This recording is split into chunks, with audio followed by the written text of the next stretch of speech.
Floor vibrator operation. Check the power switch is in the off position on the vibrator stand. Connect the plant electrical to the vibrator control stand. Step 2. Ensure that the bottom plate is clean before each use. Ensure that vibrators are securely fastened to the plate. If not, tighten before use. Note: vibrators not securely fastened will reduce vibration performance, producing a less dense material. Step 3. Attach the lifting chain to the clevis on the top of the bottom plate. Lift the vibrator plate and ensure that the vent holes in the bottom plate are not clogged with debris. Use a 5/16 drill bit or similar sized object to remove any debris. Step 4. Ensure the bottom plate is clean before lowering into the furnace. Step 5. Position the vibrator plate above the furnace opening.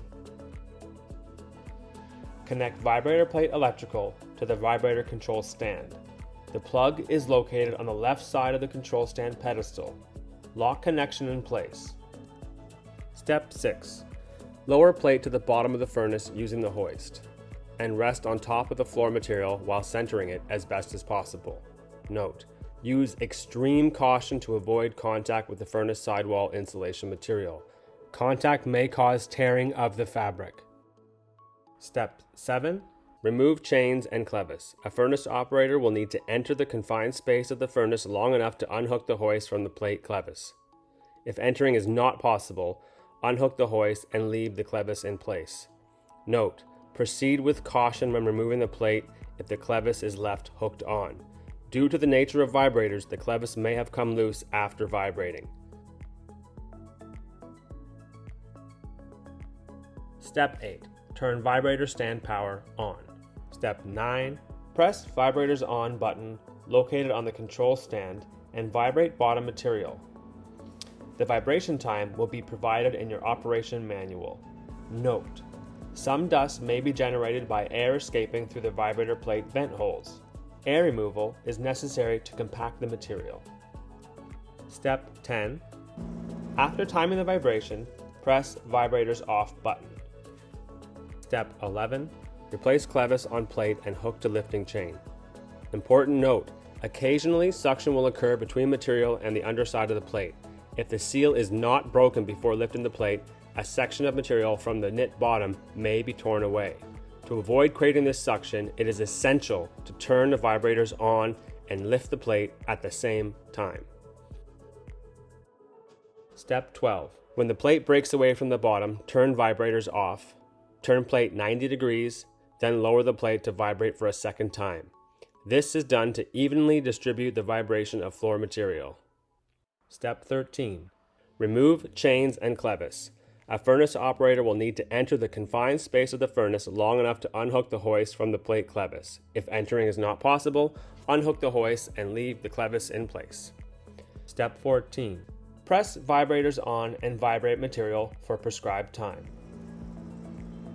After timing the vibration, press vibrators off button. Replace the clevis on the plate and hook to lifting chain.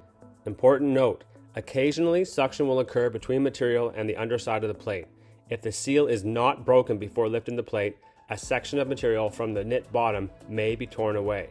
To avoid creating this suction, it is essential to turn the vibrators on and lift the plate at the same time.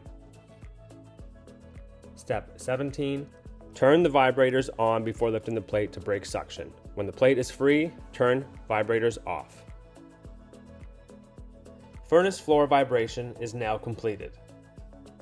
Step 18. Lift the bottom plate slowly and cautiously out of the furnace using the overhead hoist.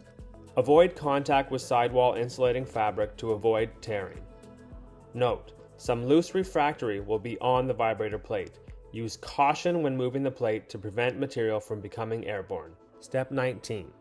Safety hazard. Ensure vibrated furnace refractory bottom is level. The furnace operator will enter the furnace and, using the level scraper tool provided, scrape any uneven areas until the bubble is perfectly centered. This is very important prior to setting the form.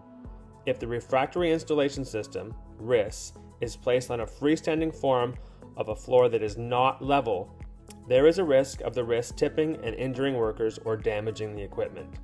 Step 20. Furnace operator will now locate each ground detector probe, expose, and remove the tape.